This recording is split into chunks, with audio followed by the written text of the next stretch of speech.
তাহরিকে খাতমে নবুয়ত বাংলাদেশ দেবিদ্বার উপজেলা শাখার উদ্যোগে আয়োজিত আজকের এই তাফসীরুল কোরআন মাহফিলের সম্মানিত সভাপতি দেবিদ্বার ইসলামিয়া ফাজিল ডিগ্রি মাদ্রাসার সম্মানিত প্রতিষ্ঠাতা আলহাজ মাওলানা সিদ্দিকুর রহমান সাহাব বারাকাল্লাহু ফি উমরি, উপস্থিত তাহরিকে খাতমে নবুয়ত বাংলাদেশ দেবিদ্বার উপজেলার সম্মানিত সভাপতি আমার স্নেহধন্য জনাব হাজী ইব্রাহিম খলিল, উপস্থিত ঐতিহ্যবাহী ধামতি দরবার শরীফের সম্মানিত গদ্দিনে শিল্পী জনাব মাওলানা বাহাউদ্দিন আহমদ, হাজারাত উলামায়ে কেরাম, তুলাবায়ে এজাম, প্রচন্ড শীতকে উপেক্ষা করে আপনারা যারা এসেছেন আজকের এই মহতী মাহফিলে স্বেচ্ছায় সানন্দে স্বতঃস্ফূর্তভাবে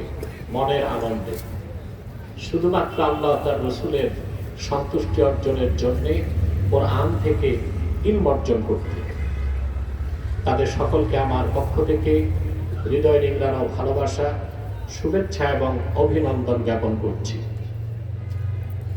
সবটুকু শুকরিয়া আল্লাহ তাআলার জন্য যিনি আমাদেরকে কবুল করেছেন। সেজন্য আসুন আমরা সকলে একবার অবনত চিত্তে সশ্রদ্ধভাবে হৃদয়ের সবটুকু ভালোবাসা উজাড় করে বলি আলহামদুলিল্লাহ। অগণিত অসংখ্য দরুদ ও সালাম আল্লাহর সৃষ্টির প্রধান আকর্ষণ, বিশ্বসভার সভাপতি, সমস্ত নবী রাসূলগণের মাথার তাজ, শামসুল হিদায়াত, বদরুদ্দুজা, সাইয়্যিদুস সাকালাইন, ইমামুল মুরসালিন, খাতামুন নবিয়্যিন ওয়াল মুরসালিন, আফতাবে নবুওয়াত, শাহনশাহে রিসালাত, সরকারে দো জাহান, সুলতানুল মদিনা, নবিয়ুল আম্বিয়া, হুজুরে আকরাম, নূরে মুজাসসাম, নূরুন আলা নূর, সাইয়্যিদিনা হাবিবিনা শফীঈনা মাওলানা মুহাম্মদ সাল্লাল্লাহু আলাইহি ওয়াসাল্লামের উপর আল্লাহ তাআলা যাকে আজ থেকে প্রায় ১,০০০ বছর আগে প্রেরণ করেছেন সর্বশ্রেষ্ঠ সর্বশেষ নবী ও রাসূল হিসেবে, যার পরে আজ পর্যন্ত পৃথিবীতে অবশ্যই কোনো প্রকার নবী কিংবা রাসূল অবশ্যই আসে নাই, অবশ্যই এখনো নাই, অবশ্যই কিয়ামত পর্যন্ত আসবে না। প্রিয় বন্ধুগণ, মাইক্রোফোন বন্ধু সাউন্ডটা একটু বাড়বে, ইকো থাকবে না, ডবল না হয়, কানে না লাগে, একটু বাড়বে, পিছনে হয়। সামনে বিল্ডিং থাকলে আমি কি করবো? হয় বিল্ডিং সরাও নয় মাইক সরাও, একটা তো করতে হবে, সমাধান তো লাগবে। কথা বলে যেটা প্রতিধ্বনি হয় ওটা বন্ধ করে দাও, সাউন্ড একটু বাড়াও, স্পষ্ট আওয়াজ চাই, কম আওয়াজ হোক, পরিষ্কার আওয়াজ। প্রিয় ভাইরা, আমি দুঃখিত, আমি দেরিতে এসেছি। 8:30টায় আসার কথা, এসেছি 9:30টার পরে। আসলে আজকে কুয়াশার কারণে আমার রুটিন সব চেঞ্জ হয়ে গেছে। আজকে আমার প্রথম প্রোগ্রাম ছিল দিনে দাউদকান্দি 12:30 থেকে 2টা, দ্বিতীয় প্রোগ্রাম ছিল দিনে 2:30 থেকে 4টা কসবাতে, কসবা নাকি আখাউড়া, কসবা। কুয়াশার কারণে একটা প্রোগ্রামও যেতে পারি নাই, হেলিকপ্টার ক্যান্সেল। আমি চেয়েছিলাম 2টা প্রোগ্রাম করে মাগরিবের আগে আপনাদের এলাকায় নেমে যাব, সেটা হলো না।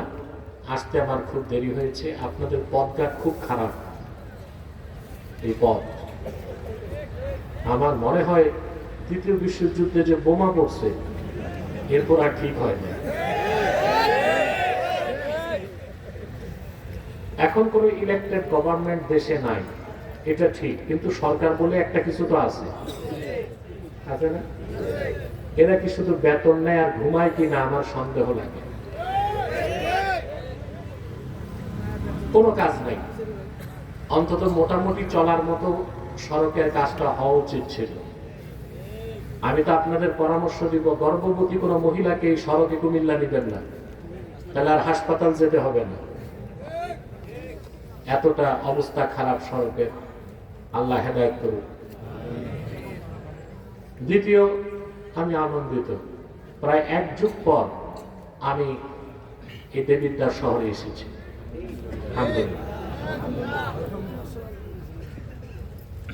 ফেরাউনের উত্তরসূরি এক শয়তান আমাকে দেবিদ্বার আসতে দেয়। আমি জানতে চাই, আব্বাসি ঠিকই এসেছে দেবিদ্বার, সে কোথায়? তার কুষ্টি সহ দেশ ছেড়ে পালাইছে, কিছু জেলে, বাকিরা জঙ্গলে।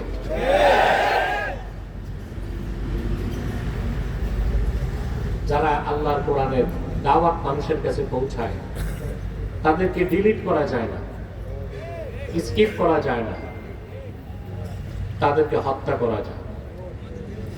তারা শাহাদাতকে বরণ করে নেয়, সত্যের পথ থেকে এক চুল পরিমাণ বিচ্যুত হয় না। আলহামদুলিল্লাহ, আল্লাহ মাকে এনেছেন আর সেই জালেমকে বিতাড়িত করেছেন, এতে আমি আনন্দিত। ও জঙ্গলে থাক আর জেলে থাক, আর ওর মামুর দেশে থাক, ওর কাছে বক্তব্য পৌঁছবে ইনশাআল্লাহ। ঠিক না? আমি আজকে সূরা তাওবা থেকে 119 নম্বর আয়াত তেলাওয়াত করেছি। এই আয়াতটিকে কেন্দ্র করে কিছু কথা বলবো ইনশাআল্লাহ। ভূমিকায় 2-1টা কথা না বললেই নয়। আপনারা যারা এসেছেন এখানে, আসার পেছনে জাগতিক, পার্থিব, আর্থিক, রাজনৈতিক স্বার্থ আছে কিছু? আমরা এসেছি শুধুমাত্র আল্লাহ তার রাসূলের রেজামন্দি হাসিল করতে আর আল্লাহর কোরআন থেকে ইলম অর্জন করতে। ঠিকটা তো ঠিক মতো বললেন না। সেজন্য এই মাজলিসে বসার সঙ্গে সঙ্গে আমাদের জিন্দেগির সগীরা গুনাহগুলো আল্লাহ তাআলা মাফ করে দিয়েছে, এতে আমরা খুশি। একটু পর আমরা সবাই মিলে মুনাজাতে হাত তুলব, এককভাবে না, সম্মিলিতভাবে।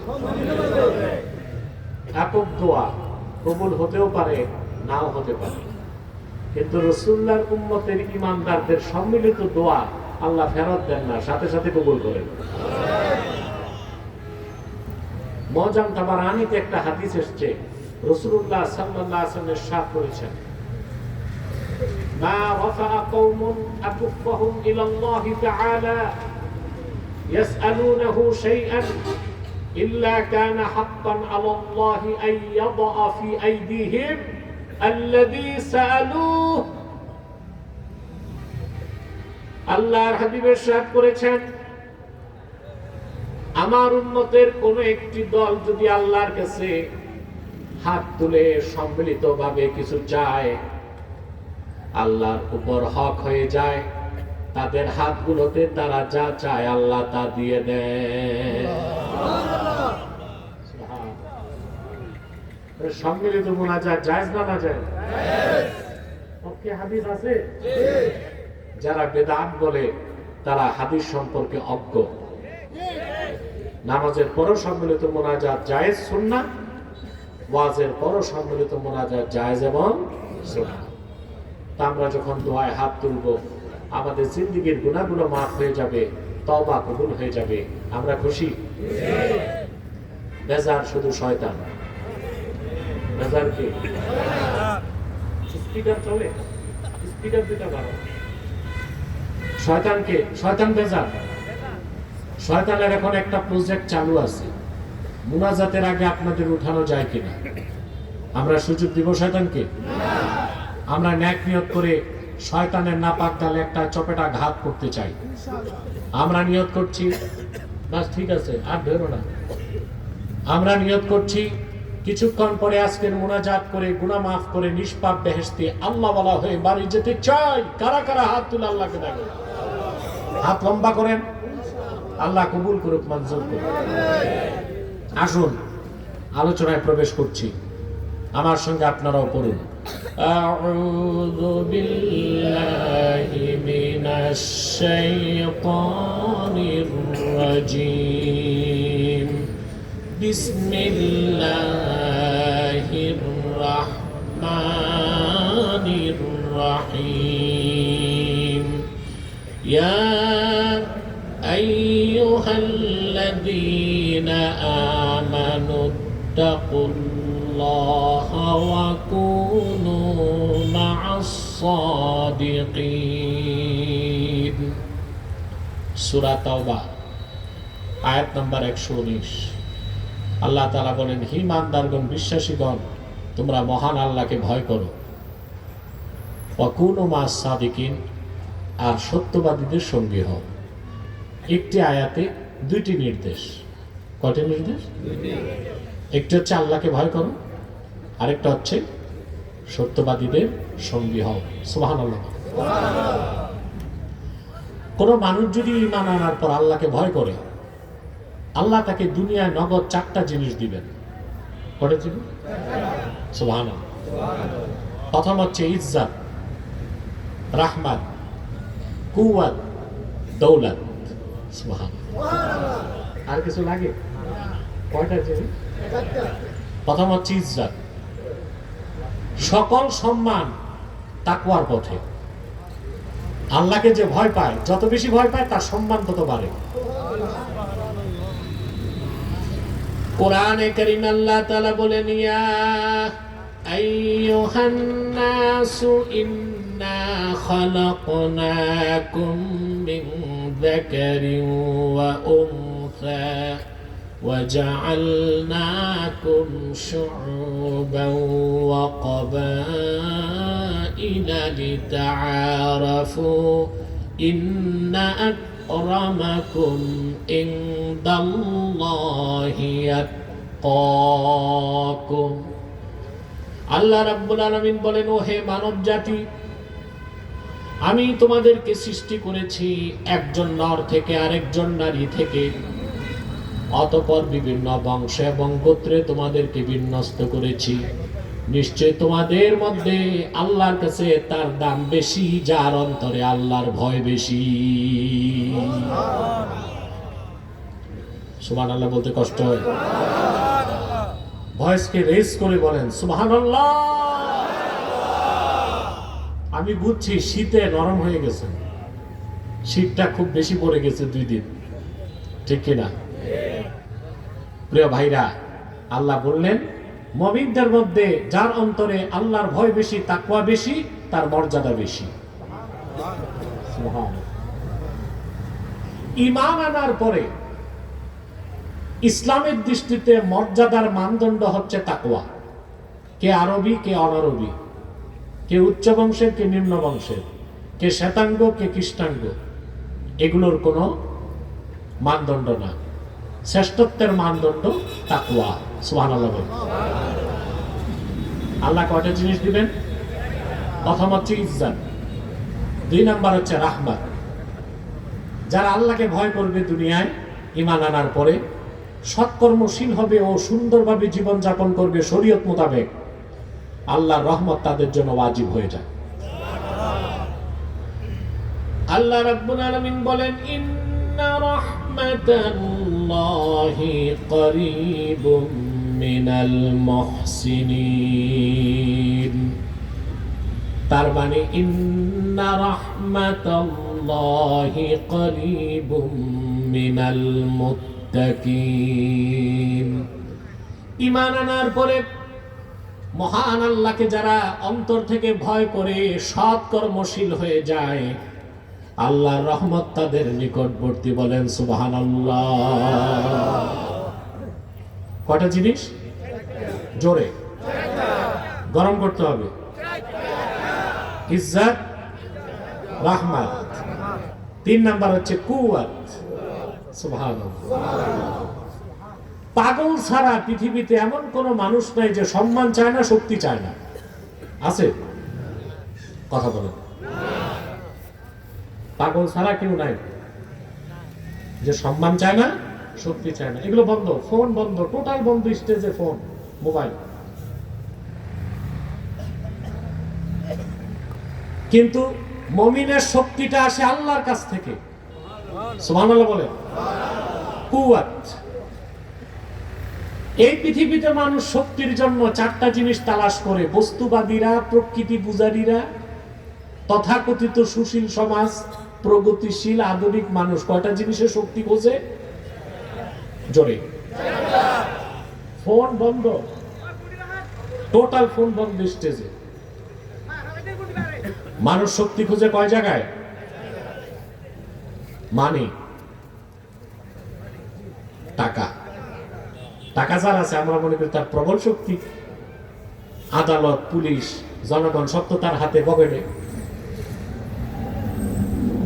আরেকটা হচ্ছে মাসাল, পেশি শক্তি, এটাও শক্তি। আরেকটা হচ্ছে মিডিয়া, মাধ্যম, সংবাদ মাধ্যম। সাংবাদিকদের পয়সা নাই, পিস্তল নাই, ভয় পায় মানুষ কলমকে, এটা একটা শক্তি। আরে ড্রোনটা বন্ধ করো তো বাবা, আমার কাছে ড্রোন দিয়ে লাভ আছে, ওটা পিছে যাও, প্যান্ডেলের বাইরে বহুত লোক আছে, ওদের চেহারাটা ধরো। মানুষ শক্তি খুঁজে কিসে? এই দিক তাকান না, আপনাকে ড্রোন দেখবেন না আমাকে দেখবেন, এই দিক তাকান। মানুষ শক্তি খোঁজে চারটা জায়গায়, মানি, মাসাল, মিডিয়া। সাংবাদিকরা দেখলে পুলিশও ভয় পায়, কথা বলে। তবে বলতে আমার সংকোচ নাই, বাংলাদেশে খুব কম সংখ্যক সত্যবাদী আছে যারা বিশ্বাসী, সত্যবাদী এবং আমানতদার। সাংবাদিকতার নামে তারা কলম সন্ত্রাসী হয়ে গেছে। আমি দায়িত্ব নিয়ে বলতে পারি, যারা বখাটে চুরি ডাকাতি করে তারা অস্ত্র সন্ত্রাসী, আর যারা সংবাদ মাধ্যমে মিথ্যা সংবাদ পরিবেশন করে জাতিকে বিভ্রান্ত করে তারা কলম সন্ত্রাসী। কোনটা খারাপ?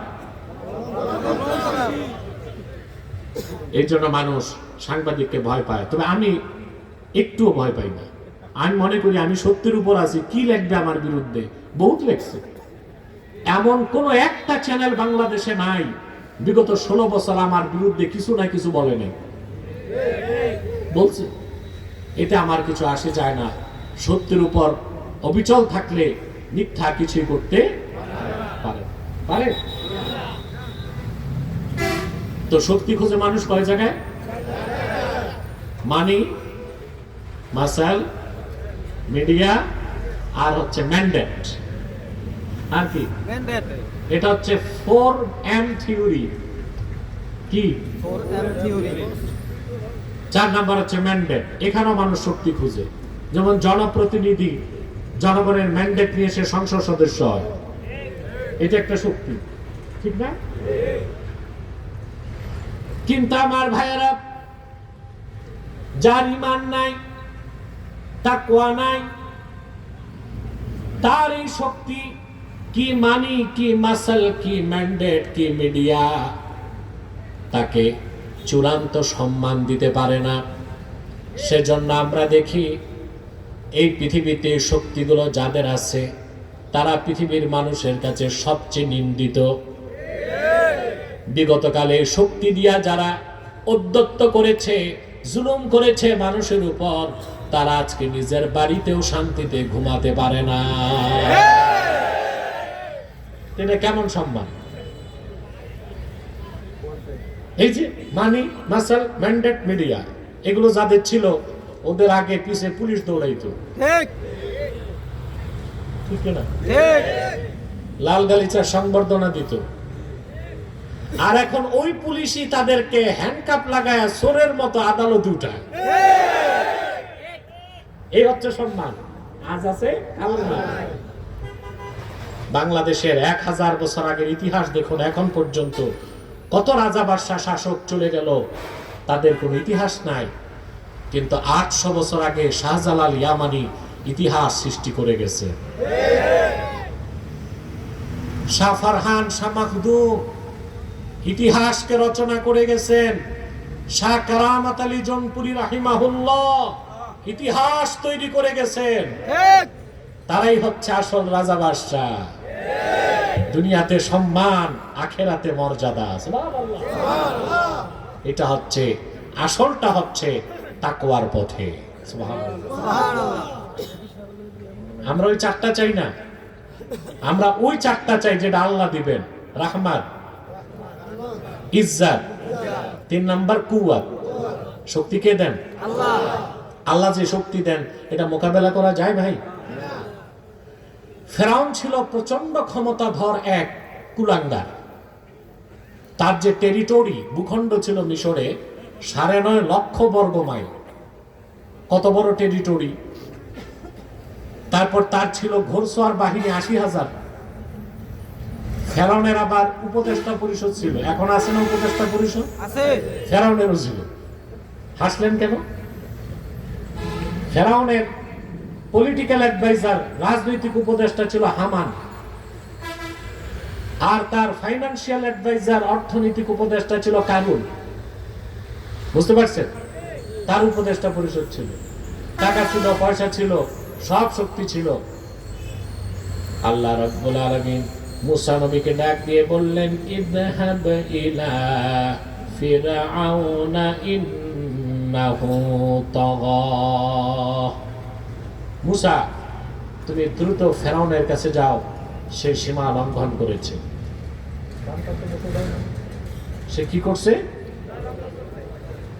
মুসা আলাইহিস সালাম একটু চিন্তা করলেন, প্রবল ক্ষমতাধর এক স্বৈরাচার, কাফের, মুশরিক ফেরাউন, তার প্রবল ক্ষমতা, আমি তার বিরুদ্ধে যাব, তাকে মোকাবেলা করতে আমার কি আছে? তখন তিনি আল্লাহর কাছে একটা শক্তি চাইলেন। সুবহানাল্লাহ। মানুষের শক্তি মাথায়, পশুর শক্তি দেহে, আর ইমানদারের শক্তি 3 জায়গায়, মাথায়, দেহে, সিনায়। সুবহানাল্লাহ। মুসা কালিমুল্লাহ আল্লাহ রাব্বুল আলামিনের কাছে মাথার শক্তি চাইলেন না, দেহের শক্তি চাইলেন না, তিনি চাইলেন সিনার শক্তি। তিনি আল্লাহকে ডেকে বললেন, ক্বালা রাব্বি শরাহ লি সাদরি ওয়া ইয়াসসির লি আমরি ওয়াহলুল উকদাতাম মিন লিসানি ইয়াফকাহু কওলি। মুসা নবী বললেন, হে আমার রব, তুমি আমার বক্ষটাকে উন্মুক্ত করে দাও। সুবহানাল্লাহ। ইয়াকিনের মাধ্যমে সিনা বড় হয়। এটা ফিতা দিয়ে ইঞ্চি মাপলে হবে না। কিসের মাধ্যমে? ইয়াকিন যত অন্তরে বাড়তে থাকে, সিনার প্রশস্ততা বাড়তে বাড়তে আকাশের প্রশস্ততার চেয়ে বড় হয়ে যায়। এগুলো তরিকত তাসাউফের কথা, বেশিটা বুঝবেনও না, যতটুকু বুঝবেন ততটুকু বললাম। মুসা নবী আল্লাহর কাছে ইয়াকিন চাইলেন। আল্লাহ, তুমি আমার সিনারে খুলে দাও আমার কাজটা সহজ করার জন্য। আর আল্লাহ, তুমি আমার মুখের জড়তাটা দূর করে দাও, যেন আমার বক্তব্য তারা বুঝতে পারে। বাকি ঘটনা বলবো না, এটা আমার উদ্দেশ্য না, আমার বিষয়টা বোঝানোর উদ্দেশ্য। চূড়ান্ত বিজয় হলো কার? জোরে বলতে হবে। হযরত মুসা আলাইহিস সালাম লক্ষ লক্ষ বনী ইসরাইল নিয়ে মিশর ছাড়লেন। তাফসীর শাস্ত্রবিদগণ বলেন, শুধু তার সঙ্গে যুবকের সংখ্যাই ছিল 6 লক্ষ। তিনি এসে যে সমুদ্রের কিনারায় দাঁড়ালেন, ওইটার নাম হলো বাহর কালজুম। কি নাম? অনেকে নীল দরিয়া মনে করে, না, ওই সমুদ্রটা ছিল বাহর কালজুম। ওই সাগরের পাড়ে এসে দাঁড়ালেন। পিছনে ফেরাউন 80,000 সৈন্য নিয়ে আসছে, সামনে উত্তাল সাগর। তাফসীর খাজেনে এসেছে সাগরটার প্রশস্ততা ছিল 10 মাইল। লাখ লাখ মানুষ পার হবে, নৌকা কত লাখ দরকার বলেন? সম্ভব?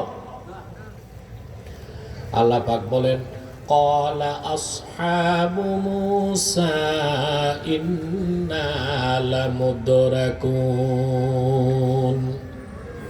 মুসা আলাইহিস সালামের লোকজন তখন মুসা নবীকে বলেন, মুসা, আমরা তো ধরা পড়ে গেছি, সামনে সাগর, পিছনে ফেরাউন। আল্লাহ রাব্বুল আলামিন হযরত মুসার অন্তরে যে ইয়াকিনের শক্তি দিয়েছিলেন, সেই শক্তির বলে তিনি বললেন, কাল্লা ইন্না মাইয়া রাব্বি সায়াহদিন। কখনো না, যে আল্লাহর নির্দেশে বাড়ি ছেড়েছি তিনি আমাদের বাঁচাবেন, আমাদের পথ তিনি সমুদ্রে করে দিবেন। আল্লাহ করে দিয়েছেন। ওরা 12টা গোত্র ছিল। কতটা? হযরত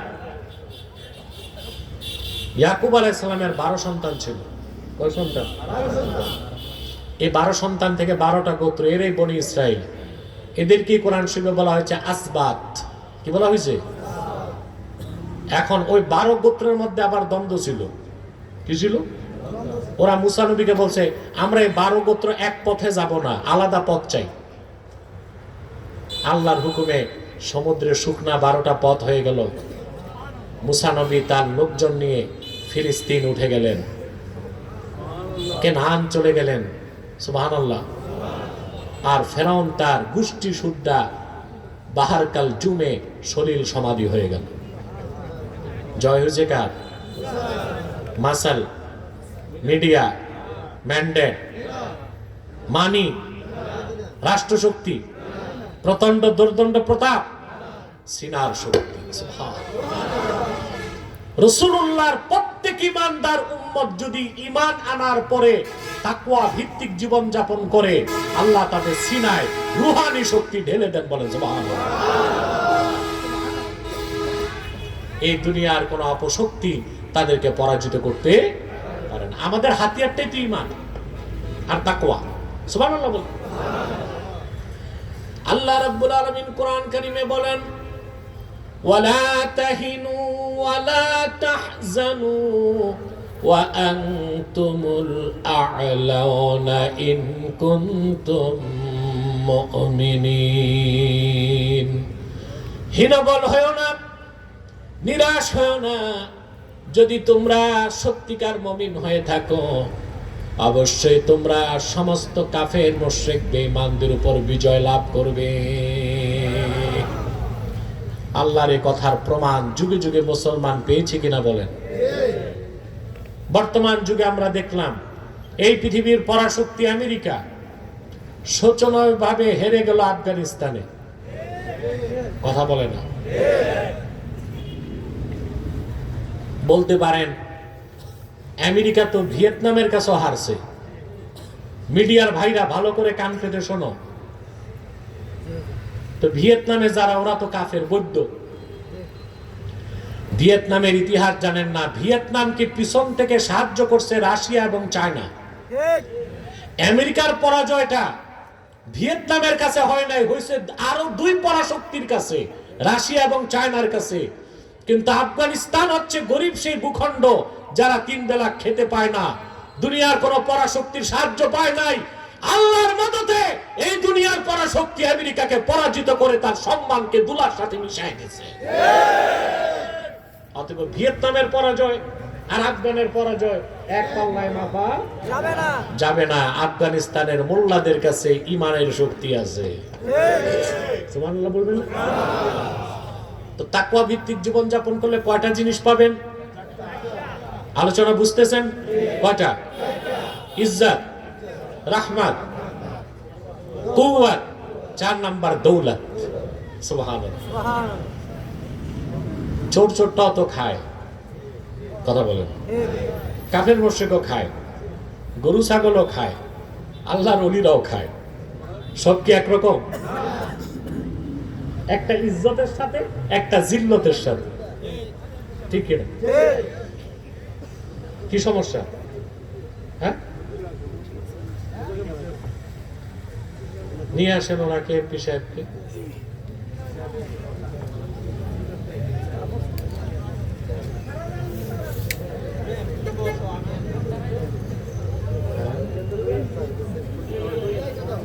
সম্মানিত সুধী, আপনাদের প্রিয় নেতা জনাব মনজুরুল হাসান মুন্সি তিনি উপস্থিত হয়েছেন মাহফিলে। আমরা মাহফিলে স্বাগত জানাই। আপনারা চুপচাপ বসেন, চুপচাপ বসেন, ধৈর্যের সাথে শুধু বক্তব্য শুনে যান। কথা শুনতেছেন? এই দিক তাকান। তাহলে কয়টা শক্তি? 4 নাম্বার হচ্ছে দৌলত। 4 নাম্বার কি? দৌলত। এই পৃথিবীতে যারা ঈমান আনবে, ঈমান এনে সৎকর্মশীল বান্দা হিসেবে জীবন যাপন করবে, আল্লাহর ভয় যাদের অন্তরে থাকবে, আল্লাহ সুবহানাহু ওয়া তাআলা তাদেরকে সম্মানের সঙ্গে মর্যাদাপূর্ণ রিজিক দান করবে। একটা চেয়ার দাও, বসতে ইন্তজার। তুমি কি চলে আসো? এক মিনিট ভাই, এক মিনিট। এখানে সামনে সামনে গুগলে সার্চ দিলে হাজার হাজার ওয়াজ পাওয়া যায়।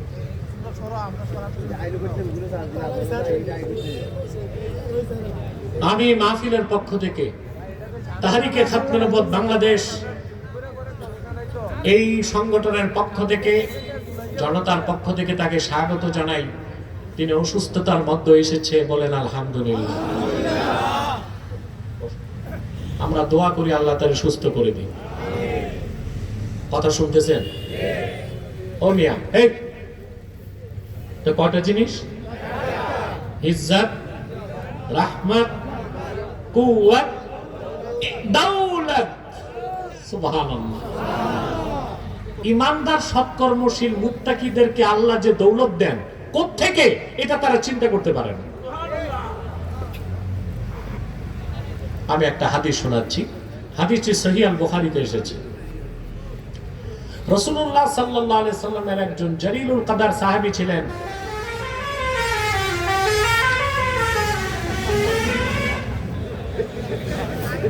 ও হরেন লাগায় দেয়, হারমোনিয়াম লাগায় দিচ্ছে। কি করবেন? সড়কের পাশে মাহফিল দিলে এই ডিস্টার্বটা হয়। আমাদেরকে ধৈর্যের সাথে আগাতে হবে। প্রিয় ভাইরা, দৌলত। আওফ ইবনে মালিক আল আশজাঈ রাদিয়াল্লাহু তাআলা আনহু রাসূলুল্লাহ সাল্লাল্লাহু আলাইহি সাল্লামের জলিলুল কদর সাহাবী ছিলেন। সুবহানাল্লাহ। ওনার একমাত্র সন্তান ছিল, সন্তানটিকে কাফেররা নিয়ে বন্দী করে ফেলছে। বাবা মার একমাত্র সন্তান যদি বন্দী হয়, এই কষ্ট কি ভোলা যায়? স্বামী স্ত্রী অঝর দ্বারায় কাঁদতেছেন। সাহাবীর স্ত্রী তাকে বললেন, কান্নাকাটি না করে রাসূলুল্লাহ সাল্লাল্লাহু আলাইহি ওয়াসাল্লামের কদমে যান, একটা সমাধান পাবেন। বুক ভরা দুঃখ আর চক্ষু ভরা পানি নিয়ে আওফ ইবনে মালিক আল আশজাঈ রাদিয়াল্লাহু তাআলা আনহু আল্লাহর হাবিবের খেদমতে এসে উপস্থিত হলেন। এসে বললেন, ইয়া রাসূলুল্লাহ, ইয়া হাবিবাল্লাহ, আমাদের একমাত্র কলিজার টুকরা সন্তানটাকে মুশরিকরা বন্দী করে ফেলেছে। মনোযোগ দিয়ে শোনেন মুসলমান। আল্লাহর হাবিব সাল্লাল্লাহু আলাইহি ওয়াসাল্লাম আওফ ইবনে মালিক আল আশজাঈকে নির্দেশ করলেন, ইত্তাকিল্লাহ ওয়াসবির, তুমি আল্লাহকে ভয় করো আর ধৈর্য ধরো। ওয়া আমুরুকা ওয়া ইয়্যাহা আন তাস্তাকসিরা মিন কওলি লা হাওলা ওয়ালা কুওয়াতা ইল্লা বিল্লাহ। তোমাকে আর তোমার স্ত্রীকে আমার নির্দেশ, সন্তান হারানোর বিপদ থেকে বাঁচার জন্য বেশি বেশি পড়ো লা হাওলা ওয়ালা কুওয়াতা ইল্লা বিল্লাহিল আলিয়্যিল আযীম। রাসূলুল্লাহর উম্মতকে কত বড় সম্পদ আল্লাহ দিবেন এই দোয়া। হাদিসে বলা হয়েছে, কানজুম মিন কুনুজিল জান্নাহ। যত বড় বিপদ হোক আপনার, আপনি যদি প্রত্যেক ওয়াক্ত নামাজের পর 100 বার করে দিনে 500 বার পড়েন, পাহাড় সমান বিপদ পানির মতো নরম হয়ে যাবে। পড়বেন না? বিপদ হইলে না আগে নিয়মিত পড়বেন, বিপদ আপনাকে স্পর্শ করবে না ইনশাআল্লাহ, যদি তকদির পক্ষে থাকে। তকদির পক্ষে থাকে। প্রিয় বন্ধুগণ আমার, সাহাবী চোখের পানি মুছতে মুছতে বাড়ি আসলেন। সাহাবীর স্ত্রী জিজ্ঞেস করলেন, আল্লাহর হাবিব সাল্লাল্লাহু আলাইহি সাল্লাম কি সমাধান দিয়েছেন? সাহাবী বললেন, ইন্না রাসূলুল্লাহি সাল্লাল্লাহু আলাইহি ওয়াসাল্লাম আমারানি ওয়া ইয়াকে আন নাস্তাকসিরা মিন কওলি লা হাওলা ওয়া লা কুওয়াতা ইল্লা বিল্লাহিল আলিয়্যিল আযীম। আল্লাহ রাসূল সাল্লাল্লাহু আলাইহি ওয়াসাল্লাম তোমাকে এবং আমাকে নির্দেশ করেছেন আমরা যেন সন্তান হারানোর বিপদ থেকে বাঁচার জন্য বেশি বেশি লা হাওলা ওয়ালা কুওয়াতা ইল্লা বিল্লাহ দোয়াটা পড়ি। সুবহানাল্লাহি বিহামদি। সুবহানাল্লাহ। সাহাবী ও তার স্ত্রী দোয়া পড়া শুরু করলেন। আরেক দিকে আল্লাহ সাহাবীর সন্তানকে মুক্ত করার জিম্মা হাতে নিয়ে নিলেন। সুবহানাল্লাহ। সেই বুখারীর রওয়ায়াত সাক্ষ্য দেয়, কাফেরদের মনোযোগ অন্যদিক সরে গেল। আল্লাহ তাআলা সাহাবীর সন্তানের হাতের বাঁধনকে ঢিলা করে দিলেন। তার হাতের বাঁধন খুলে গেল, তিনি উঠে হাঁটা শুরু করছেন। কিছু দূর যাওয়ার পর চিন্তা করলেন, বাড়িতে তো কিচ্ছু রেখে আসি নাই, বাবা মা কি খেয়ে আছে, আমি যে কি খাবো। সে দেখলো মরুভূমিতে কাফেরদের হাজার হাজার বকরির পাল চড়ছে।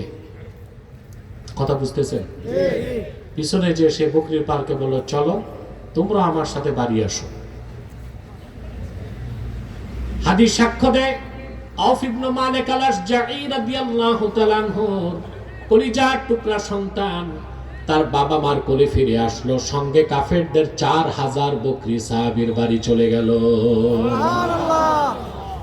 সঙ্গে সঙ্গে আল্লাহ রাব্বুল আলামিন আয়াত নাযিল করে দিলেন, ওয়া মান ইয়াত্তাকিল্লাহা ইয়াজআল লাহু মাখরাজা ওয়া ইয়ারযুকহু মিন হাইসু লা ইয়াহতাসিব। যে ব্যক্তি মহান আল্লাহকে অন্তর থেকে ভয় করে, বিপদের চরম মুহূর্তে আল্লাহ তাআলা তার জন্য বাঁচার পথ করে দেন, আর এমন জায়গা থেকে তাকে রিজিক দেন যা সে ধারণাও করতে পারে না। সুবহানাল্লাহ। তা আপনি যদি ঈমান আনার পর আল্লাহকে ভয় করেন, কয়টা জিনিস পাবেন? দুনিয়ায় নগদ, ইজ্জত, রাহমাত, কুওয়াত, দৌলত, আর আখিরাতে পাবেন বিনা হিসাবে আল্লাহর জান্নাত। সুবহানাল্লাহ। সুবহানাল্লাহ। সুবহানাল্লাহ। কোরআনে কারীমে আল্লাহ তাআলা বলেন, কুল আউনাব্বিউকুম বিখাইরিম মিন যালিকুম লিল্লাযীনা ইত্তাকাউ ইনদা রাব্বিহিম জান্নাতুন তাজরি মিন তাহতিহাল আনহারু খালিদিনা ফিহা ওয়া আজওয়াজুম মুতাহহারাতুন ওয়া রিদওয়ানুম মিনাল্লাহ। আল্লাহ রাব্বুল আলামিন বলেন, হাবিব আমার মুহাম্মদ সাল্লাল্লাহু আলাইহি ওয়াসাল্লাম, আপনি মানব জাতিকে বলুন,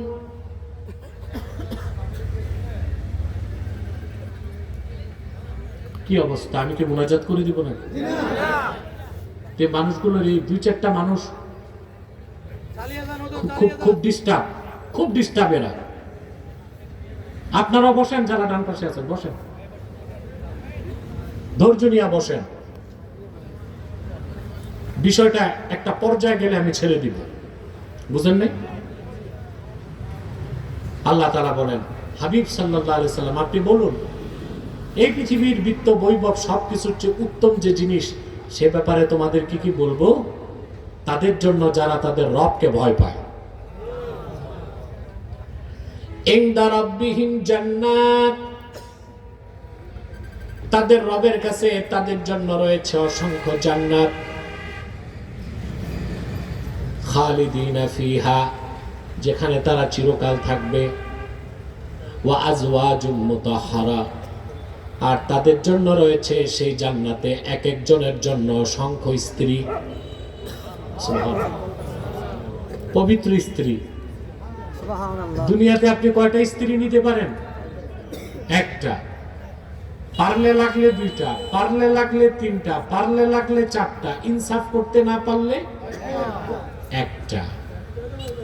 বাঙালির একটাই উচিত, কারণ তাদের ইকোনমিক অর্থনৈতিক অবস্থা ভালো না, বডি ফিটনেসও ঠিক না, ঠিক না? আল্লাহ পাক বলেন তাদের জন্য রয়েছে আজওয়াজুম মুতাহহারা, পবিত্র স্ত্রী। সুবহানাল্লাহ। এক একজন জান্নাতি কমসে কম 70টি করে পবিত্র স্ত্রী লাভ করবে, যারা আল্লাহকে ভয় করে জীবন যাপন করছে। বলেন সুবহানাল্লাহ। ওয়া রিদওয়ানুম মিনাল্লাহ, আর মুত্তাকিদের জন্য সে জান্নাতে আছে আল্লাহর সন্তুষ্টি। বলেন সুবহানাল্লাহ। এটার ব্যাখ্যা এসেছে সহিহ বুখারীতে। আল্লাহর হাবিব সাল্লাল্লাহু আলাইহি ওয়াসাল্লাম ইরশাদ করেছেন, সমস্ত জান্নাতীগণ যখন জান্নাতে প্রবেশ করবে, স্বয়ং আল্লাহ রাব্বুল আলামিন উপস্থিত হয়ে বলবেন, আমার জান্নাতি বান্দারা তোমরা কি আমার উপর রাজি আছো নাকি? জান্নাতীরা বলবে, রাব্বুল আলামিন, তোমার আখিরি নবী মুহাম্মদ সাল্লাল্লাহু আলাইহি সাল্লামের উম্মত হিসেবে গোটা সৃষ্টি জগতের মধ্যে আমাদেরকে তুমি সবচেয়ে বেশি সম্মান দিয়েছো। যা চেয়েছি তা পেয়েছি, যা চাই নাই তাও তো পেয়েছি, আল্লাহ আমরা রাজি আছি। আল্লাহ বলবেন, বড় খোঁজ খবর তো দেই নাই, শোনো এখন আমি তোমাদের উপর রাজি হয়ে গেলাম, আর কোনোদিন নারাজ হব না। এটা হচ্ছে রিদওয়ানুম মিনাল্লাহ, আল্লাহর পক্ষ থেকে সন্তুষ্টি। বলেন সুবহানাল্লাহ। এই সব কিছু কার জন্য, কাদের জন্য? সেই সব ঈমানদার যারা আল্লাহকে ভয় করে জীবন যাপন করে। বলেন সুবহানাল্লাহ। সূরা তাওবা 119 নম্বর আয়াতে সেজন্য আল্লাহ বলেছেন, ইয়া আইয়ুহাল্লাযীনা আমানুত্তাকুল্লাহ, হে ঈমানদারগণ আল্লাহকে ভয় করো। 2 নম্বর নির্দেশ, ওয়া কুনু মাস সাদিকিন, সত্যবাদীদের সঙ্গী হও। কাদের সঙ্গী হও? এই ক্ষেত্রে আমরা খুব পিছিয়ে আছি। যারা আমাদের নেতৃত্ব দেয় আমাদের সমাজ ও রাষ্ট্রে, আমাদেরকে যারা গাইড করে, তাদের অধিকাংশই সত্যবাদী না, মিথ্যাবাদী। তাদের ঈমানে ত্রুটি আছে, আকীদায় ত্রুটি আছে, চরিত্রে সমস্যা আছে, ঠিক না? আল্লাহর নির্দেশ, ওয়া কুনু মাস সাদিকিন, সত্যবাদীদের সঙ্গী হও। সুবহানাল্লাহ। এখন সত্যবাদীকে প্রশ্ন আসে না? সত্য কথা বললেই সত্যবাদী নয়। এই জন্য আমরা অনেক সময় বলি, লোকটা হিন্দু বটে কিন্তু সত্যবাদী না। যার ঈমান নাই সে সত্যবাদী হতে পারে না। কোন অমুসলিম যদি সত্য কথা বলে, এতটুকু বলা যাবে তার কথাটা সত্য, কিন্তু তাকে সত্যবাদী হিসেবে সার্টিফাইড করা। সত্যবাদী হতে ঈমান লাগবে। কি লাগবে? আল্লাহ রাব্বুল আলামিন সূরা তাওবার 119 নম্বর আয়াতে বললেন, ওয়া কুনু মাস সাদিকিন, সত্যবাদীদের সঙ্গী হও। সত্যবাদী কারা? স্বয়ং আল্লাহ নিজে তা ব্যাখ্যা করে দিয়েছেন। সূরা হুজুরাতে আল্লাহ পাক বলেন, ইন্নামাল মুমিনুনাল্লাযীনা আমানু বিল্লাহি ওয়া রাসূলিহি সুম্মা লাম ইয়ারতাবু وجاهدوا بأموالهم وأنفسهم في سبيل الله أولئك هم الصادقون। আল্লাহ রাব্বুল আলামিন বলেন, প্রকৃত মুমিন তো তারাই যারা ঈমান এনেছে মহান আল্লাহর উপর এবং ঈমান এনেছে আল্লাহর রাসূল সাইয়্যিদুল মুরসালিন মুহাম্মদ সাল্লাল্লাহু আলাইহি সাল্লামের উপর, এবং ঈমান ও ইসলামের কোন একটা বিষয়কে সন্দেহ রাখলো না, জান এবং মাল দিয়ে আল্লাহর পথে জিহাদ করলো। আল্লাহ বলেন, উলাইকা হুমুস সাদিকুন, তারাই সত্যবাদী। বলেন সুবহানাল্লাহ। তাহলে সত্য বললে সত্যবাদী হওয়া যায়? ঈমান, ইয়াকিন, জিহাদ, 3টা কাজ যার মধ্যে পাওয়া যাবে সে সত্যবাদী। আল্লাহ বলেছেন, ওয়া কুনু মাস সাদিকিন, সত্যবাদীদের সঙ্গী হও। তার মানে যিনি আপনাকে মসজিদে নেতৃত্ব দিবে তাকে ঈমানদার হতে হবে, যিনি আপনাকে খানকায় আধ্যাত্মিক নেতৃত্ব দিবে তাকে ঈমানদার হতে হবে, যিনি আপনাকে সমাজ ও রাষ্ট্রের নেতৃত্ব দিবে তাকে ঈমানদার হতে হবে, সৎকর্মশীল হতে হবে। এই ক্ষেত্রে আমরা মাইনাস পয়েন্টে না? ইল্লা মাশাআল্লাহ, আল্লাহ যাদেরকে চেয়েছেন তারা ছাড়া, অল্প সংখ্যক ছাড়া অধিকাংশ নেতাই হয় মুশরিকুন, নয় কাফিরুন, নয় মুনাফিকুন, নয় দুর্নীতিবাজ, নয় টাউটার। এটি হচ্ছে আমাদের দেশের ক্রাইসিস বা মূল সমস্যা। যেদিন আমরা সকল স্তরে ইমানদার, বিশ্বাসী, চরিত্রবান ভালো মানুষদেরকে নেতৃত্বে বসাতে পারবো, সেদিন আমাদের দেশের চেহারা পাল্টে যাবে। এই মূল সংস্কার না করে ঐকমত্য কমিশনে বসে 9 মাস না 9 বছর বসে মিটিং করলেও কোনো আদতে সংস্কার হবে না। হয়েছে? কিছু পাইছেন? 9 মাস মিটিং হয়েছে, 88টা বিষয়ে একমত হয়েছে, 44টা বিষয়ে একমত হইতে পারে না। এই 9 মাসের মিটিং এ চা নাস্তার খরচ গেছে 54 লাখ টাকা। সংস্কার কিছু হয়েছে? আশা করা যায় গোড়ায় সংস্কার করতে হবে। আমাদের দেশটায় মানুষ আছে 18 কোটি, কত? কিন্তু দেশ চালায় কয়জন? আপনি হিসাব করছেন কোনোদিন? প্রেসিডেন্ট, প্রধানমন্ত্রী, 300 MP, SP, DC, OC, TNO, UNO, আমলা কামলা, মোট মিলে হয় না 3000। কত হয় না? ধরেন 3000। মানুষ আছে 18 কোটি, দেশ চালায় কতজন? 3000। আমরা বাংলাদেশের পীর মাশায়েখ, আলেম ওলামা, মুসলমানেরা 3 লক্ষ মসজিদ করেছি, 10,000 মাদ্রাসা করেছি, প্রত্যেকটা মাহফিলে হাজার হাজার মানুষের সমাবেশ ঘটে। কিন্তু যারা দেশ চালায় ওই 3000 মানুষের মধ্যে 1000 মানুষকে মুত্তাকি ভালো মুসলমান বানাতে পারি না। এটা সমস্যা। এটা কি? এটা হতে হবে ইসলামী শিক্ষার মাধ্যমে প্রাইমারি থেকে বিশ্ববিদ্যালয় পর্যন্ত সকল স্তরে কোরআন হাদিসের শিক্ষাকে বাধ্যতামূলক করতে হবে। সাথে থাকবে বিজ্ঞান, প্রযুক্তি, ভূগোল, অর্থনীতি, সমাজনীতি, রাষ্ট্রনীতি, physics, chemist, zoology, botany, cosmology, theology সব পড়ান। আগে ইসলামটা পড়ান। চোর পাওয়া যাবে? দুর্নীতিবাজ কথা বলে না, জালেম খুঁজেও তো পাবেন না। অতএব আল্লাহকে ভয় করতে হবে জীবনের সকল ক্ষেত্রে, আর সত্যবাদীদের সঙ্গী হতে হবে। ঠিক কিনা? এই যে সত্যবাদীদের সঙ্গী, এটা সোহবত। এটা কি? তরিকত তাসাউফে সোহবতের মূল্য অনেক বেশি, ঠিক না? বসেন বসেন, এখন বসেন, আমি সবকিছু বুঝতেছি, করবো আমি। প্রিয় ভাইরা, মনোযোগ দেন একটু। ভালো ইঞ্জিনিয়ারের কাছে না গেলে ইঞ্জিনিয়ার হওয়া যায়? ডাক্তারের কাছে যে পড়ে নাই, বাড়িতে বসে বই পড়ছে, ওই ডাক্তারের কাছে ডেইলি রোগী মরবে কয়টা? মরবে না? নিজে নিজে ডাক্তার হয় যে বাড়িতে বসে, ডাক্তারের কাছে না যে, ওইটাকে আমরা বলি হাতুড়া ডাক্তার, ঠিক না? ইঞ্জিনিয়ারের কাছে না গেলে ইঞ্জিনিয়ার হওয়া যায় না, বিজ্ঞানীর সংস্পর্শে না গেলে বিজ্ঞানী হওয়া যায় না, ডাক্তারের সংস্পর্শে না গেলে ভালো ডাক্তার হওয়া যায় না, আল্লাহওয়ালা মুত্তাকির সোহবতে না গেলে আল্লাহওয়ালা হওয়া যায় না। এই জন্য আল্লাহ বলছেন, ওয়াকুনু মাস সাদিকিন, সত্যবাদীদের সঙ্গী হও। কোরআন ও হাদিস পড়ার জন্য যাবেন মাদ্রাসায়, কোথায়? তরিকত তাসাউফ শিখতে যেতে হবে আল্লাহওয়ালাদের দায়রায়, ঠিক না? নতুবা আপনি ইলমে মারিফত শিখতে পারবেন না। আমি কোরআন শরীফ থেকে একটা দৃষ্টান্ত দিচ্ছি, ঠিক আছে? হযরত মুসা আলাইহিস সালাম, সহিহ বুখারী কিতাবুল ইলমের হাদিস, তিনি বনী ইসরাইলের এক মজলিসে ওয়াজ করতেছেন, বুঝলেন?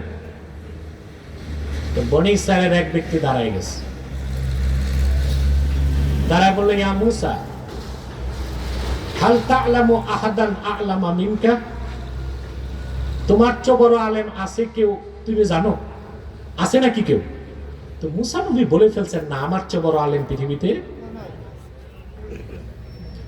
ফাআওহাল্লাহু ইলা মুসা বালা আবদুনা খাদির। আল্লাহ ওহী নাজিল করে বললেন, রে মুসা, তোমার চেয়ে বেশি ইলম রাখে আমার এক নেককার বান্দা, তার নাম খাদির, যারে আপনারা বলেন খিজির। উচ্চারণটা কি? খাদির, বিফাতহিল খা ওয়া কাসরি দাদ, খাদির। আমাদের দেশের লোক বলে কি খিজির, এটা ভুল উচ্চারণ, শুদ্ধ উচ্চারণ কি খাদির। তো মুসা নবী বলছেন, আল্লাহ আমার কাছে তুমি তাওরাত পাঠাইছো, আমার চেয়ে বেশি এলেন তার কাছে, ওইটা কোন এলেন? তা আমি তার কাছে যাব, তার সোহবত নিব, তুমি আমাকে পথ দেখাও। সুবহানাল্লাহ। আল্লাহ সব আলামত বলে দিলেন, তিনি মাছ সঙ্গে নিলেন, সঙ্গে নিলেন ইউশাকে। আল্লাহ বললেন মাজমাউল বাহরাইন, দুই সমুদ্রের মিলন স্থলে খাদিরকে পাবা। সুবহানাল্লাহ। তিনি গেলেন, সাক্ষাৎ হলো খাদিরের সাথে। সাক্ষাৎ হবার পরে মুসা নবী জলিলুল কদর পয়গম্বর হয়ে খাদিরের সোহবতের জন্য অনুমতি চাইলেন। সুবহানাল্লাহ বলবেন না? তরিকত তাসাউফের মূল হচ্ছে আদাব, মূল কি? এই জন্য অনুমতি চাইছেন। অনুমতি কিভাবে চাইলেন? قال له موسى هل أتبعك على أن تعلمني مما علمت رشدا। হে মুসা, রুশদ, আল্লাহ তোমাকে যে ইলমটা দান করেছেন, যার মাধ্যমে তোমার ইয়াকিন চূড়ান্ত পর্যায়ে চলে গেছে, সেই ইলমটা শিখার জন্য আমি তোমার অনুসারী হতে চাই। হযরত খাদির প্রস্তাব নাকচ করে দিয়ে বললেন, না, ইন্নাকা লান তাসতাতিআ মাইয়া সাবরা, আমি বুঝতেছি তুমি ধৈর্য ধরতে পারবা না, আমার সোহবত তুমি নিতে পারবা না। মুসা নবী কয়, চেষ্টা করি না একটু। দুজন হাঁটা ধরছে, হাঁটতে হাঁটতে চলে আসলেন, নদী পার হবেন। তো নৌকাতে উঠছে, বুঝলেন? কথা বলেন। ঘুমাচ্ছেন? কে কে ঘুমান? হাত উঠান তো।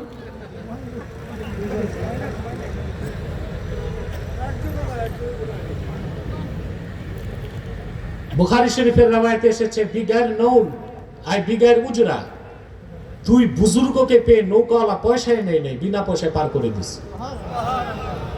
ওপার যেই খাদির নৌকার তলা ছিদ্র করে দিছে। মুসা নবী আর ধৈর্য ধরতে পারলেন না, বললেন, এটা কি কাজটা করলাম? ফিরি ফিরি পার করছে, এটার বকশিশ দিলা?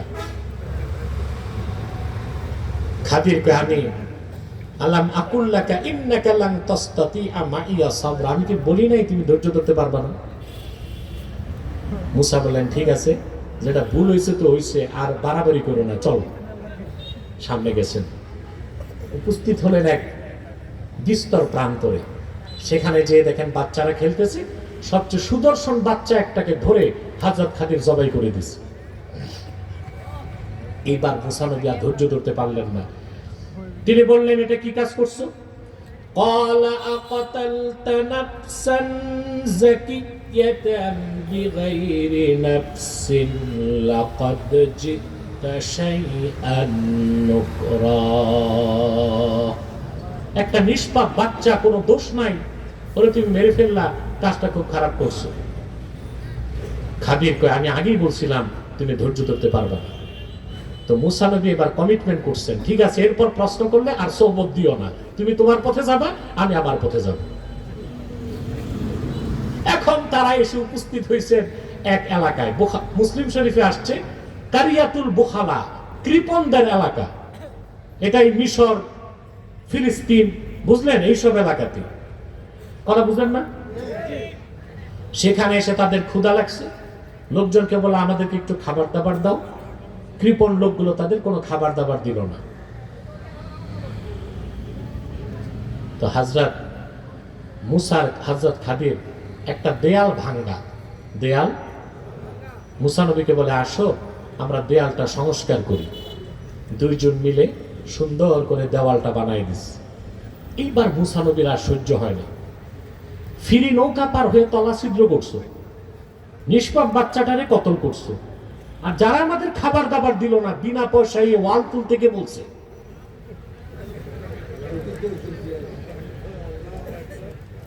খাদির ডাক দিয়া বলল, হাদা ফিরাকু বাইনি ওয়া বাইনিক, তোমার আমার সম্পর্ক, যাও, আমি আমার পথে যাই, তুমি তোমার পথে যাও।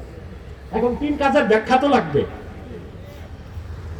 হযরত খাদির বললেন, নৌকাটা কেন ছিদ্র করলাম শোনো। أما السفينة فكانت لمساكين يعملون في البحر فأردت أن أعيبها وكان وراءهم ملك يأخذ كل سفينة غصبا। যে নৌকাটার তলা ছিদ্র করলাম এটা ইয়াতিমদের নৌকা, তারা এই নৌকা দিয়ে কামাই রোজগার করে খায়। আল্লাহ প্রদত্ত এলেমে আমি দেখতে পেয়েছি পিছনে অত্যাচারী শাসক আসতেছে, সে নৌকাটাকে ছিনতাই করে নিয়ে নিবে, ইয়াতিমদের রোজগার বন্ধ হয়ে যাবে। তলাটা ছিদ্র করে দিলাম, খুব দেখলে নিবে না, পরে তারা নৌকা ঠিক করে নিয়ে কামাই রোজগার চালাতে পারবে। মুসা কয় কাজটা ঠিক হয়েছে, কাজটা ঠিক হয়েছে। বাচ্চাটা মারছো কেন? তো শোনো, وأما الغلام فكان أبواه مؤمنين فخشينا أن يرهقهما طغيانا وكفرا। যে বাচ্চাটাকে হত্যা করেছি তার বাবা মা দুজন নেককার মুমিন। আল্লাহ প্রদত্ত জ্ঞানে আমি দেখতে পেয়েছি সে বড় হয়ে নাফরমানি করবে, বাবা মার উপর জবরদস্তি করবে, নাফরমানি করবে। আমি তারে কতল করে দিলাম, আল্লাহ তারেও বাঁচায় দিবেন, আর তার বিনিময়ে তার বাপ মাকে আল্লাহ উত্তম সন্তান দান করবেন। মুসা নবী বলেন এটাও তো ঠিক হয়েছে। ওয়াল উঠেছো কেন ফিরি ফিরি? তো তিনি বললেন শোনো, وأما الجدار فكان لغلامين يتيمين في المدينة وكان تحته كنز لهما وكان أبوهما صالحا। এই দেওয়ালের নিচে দুইজন ইতিমের ধন সম্পদ রক্ষিত আছে। সুবহানাল্লাহ। দুজনের পিতাই হচ্ছে নেককার। নেককারদের সন্তানদেরকে পৃষ্ঠপোষকতা আল্লাহ নিজে করেন। দেয়ালটা ভেঙে গেছে, চোরের হাত লাগবে, এই জন্য আমি দেওয়ালটা তুলে দিলাম, বড় হয়ে তারা তাদের সম্পদ বুঝে নিবে। হযরত মুসা বলেন এটাও তো ঠিক হয়েছে। সুবহানাল্লাহ বলবেন। এখন মুসা নবীর কাছে কোন এলেম ছিল, খাদিরের কাছে কোন এলেম ছিল? প্রশ্ন আসে। মোল্লা আলী কারি মিশকাতুশ শরাবের কাতের মধ্যে সুন্দরভাবে লিখেছেন, নাযারা মুসা আলাইহিস সালাম ইলা আলামিশ শাহাদা ওয়া নাযারাল খাদির ইলা আলামিল গায়ব।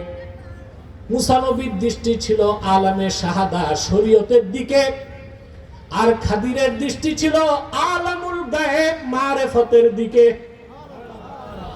হযরত মুসা খাদিরের সোহবত নিয়ে মারিফতের যে ইলমটা বাকি ছিল সেটাও নিয়ে নিলেন। বলেন সুবহানাল্লাহ। আল্লাহ তাআলা তার আখিরি নবী নূর নবীজি মুহাম্মদ মুস্তাফা সাল্লাল্লাহু আলাইহি ওয়াসাল্লামের মাধ্যমে ১৫০০ বছর আগে ইসলামকে পরিপূর্ণ করে দিয়েছেন। সেই ইসলামের মধ্যে শরীয়ত আছে, তরিকত আছে, হাকিকত আছে, মারিফত আছে। সুবহানাল্লাহ বলেন। উম্মতে মুহাম্মাদির মুহাদ্দিস মুফাসসির ফকিহ যারা তারা শরীয়ত শিখাবে, আর উম্মতে মুহাম্মাদির আউলিয়া যারা তারা ইলমে মারিফত শিখাবে। সেজন্য সোহবত লাগবে কি লাগবে না? আল্লাহ বলেছেন ওয়াকুনু মা'আস সাদিকিন, সত্যবাদীদের সঙ্গী হও। এই দুইটা নির্দেশ মানবো ইনশাআল্লাহ। সাদাকাল্লাহুল আযীম ওয়া সাদাকা রাসূলুহুন নবিয়ুল কারীম ওয়া নাহনু আলা যালিকা মিনাশ শাহিদিন ওয়াশ শাকিরিন আলহামদুলিল্লাহি রাব্বিল আলামিন।